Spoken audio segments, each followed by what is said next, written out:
Hey guys, quick video. I wanted to share with you some powerful tips on communication. I was sitting in my yoga class going through a meditation today and really started to think about how I've evolved and broken down the structures of communication, not only in my own personal evolution that I've come up with or downloaded or created within myself, but what I've learned from other people and the understanding. So I wanted to give you some structure and basis for you to be able to really understand how to communicate with others more effectively and ultimately communicate with yourself more effectively from a place of true authenticity and power so you can be clear in what you want to put out to the world.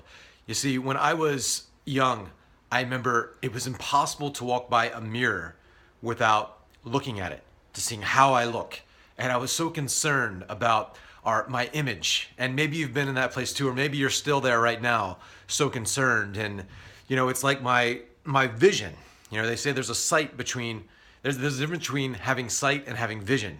Well, my sight, my ability to see things was really, it's like I was looking at mirrors all the time. Everything was a reflection of myself. Everything was about myself. Everything was like, how do I look? How do I sound? How does this affect me? And so that constant bombarded of just mental stimuli focused on myself brought about a lot of judgment, a lot of constriction. It shrunk my energy field where I didn't really feel powerful.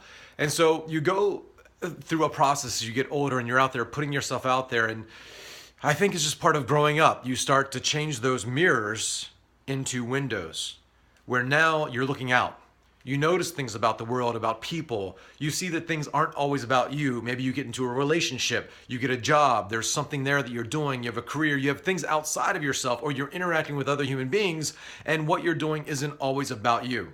But in that place, I lived there for a long time where I was really seeing things, really, really there. I had some sight, I had some vision beyond myself, but when you're always focused out there, it's very easy to get distracted by the demands of the day and emails and things like that, something grabbing your attention. And I would always be in this place of so focused outwardly that I became like a people pleaser. Well, what does this person want? What does this person want? What does this person want? And I was like a yes man, like, yes, I'll do it. Yes, yes, because I want to help and I serve. And that's really something inside of me where I want to help and serve. But I was so focused out there on how I could focus on others and serve them that I wasn't really serving myself. So now as I've become older or evolved in my own process, I would say that I've gone from mirrors to windows to MRIs. And an MRI is when you're able to, like an X-ray, but much more powerful, where you're able to look deep within the structures of yourself and the deep within the structures of other people. What are their needs, their desires, their wants? What are their belief systems? So first, you really have to operate from this MRI, this imaging system. Magnetic resonance imaging. I'm not really sure. Somebody can maybe post exactly what that means, but it's really looking deep within. So as I go out there and I look out into the world, I see all the opportunities, I see all the people, but as opportunities come my way or somebody asks me to do something for them or to help them out, do you want to coach them or whatever it is, or if I look at a presidential candidate or I look at somebody, I really look at them objectively for what they are, but then I think, how do I feel about that? Before I take on this opportunity, before I get into this relationship, before I communicate, before I go about my day, I operate from a place of how do I feel about that? And so it's like I'm speaking, I'm communicating. There's something inside of me that's like how I feel about it. I've found my own unique voice. And so I just want to share that with you, that structure, so that you can start to make decisions about your life, about your body, about your health, your relationships, your career, but not just what do other people think or how's this going to make me look or what should I do because everybody else is doing it or because that's just what's right in front of me.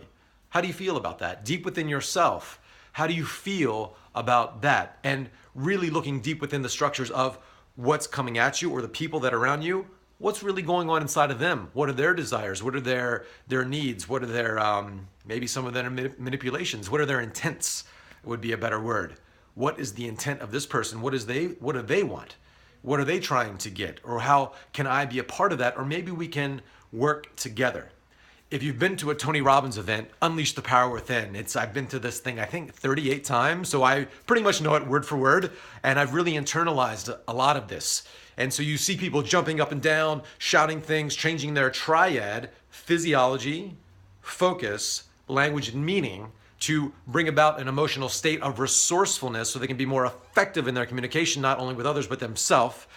Because the ultimate resource in the world isn't money or time, it's resourcefulness. And that's something within you based on how you're communicating with yourself. Everything from how you eat, how you move, how you breathe, what you focus on, what you're making things mean inside of you, it creates this state in you of resourcefulness or lack of resourcefulness. And so Tony will say something over and over and over again. And if you've been to this event, you've heard this thing a million times.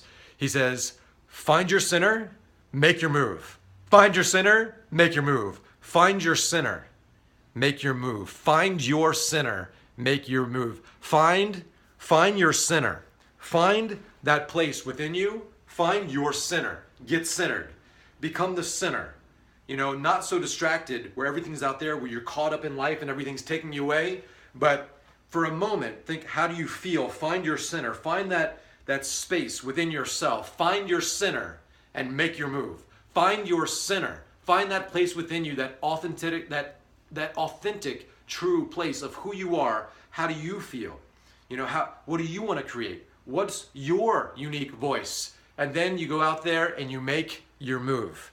You don't just sit there. I didn't just sit in my meditation today all day. I don't just sit in front of the TV. I don't just get caught up in my feelings. I don't just sit in my center. You find your center, but then you make your move. You make some moves in the world. You do things. You take action. You go to the gym. You're building, you're creating, you're progressing in some way that's making you feel alive. So today, as you think about that phrase, maybe say it to yourself over and over and over again. We start to condition the mind. We start to condition you to not really just understand this, but you do this. When people say they understand something, it's like they're standing under it. They're standing under it. They're not in it. Or some people, you know, college professors or a lot of gurus out there, they feel like they're overstanding things. They're overstanding people, not understanding people. So we gotta find that healthy balance within ourselves, that place where you're right in it. And you're only in it to the ability to which that you are able to find your center and make your move. See you next time, guys.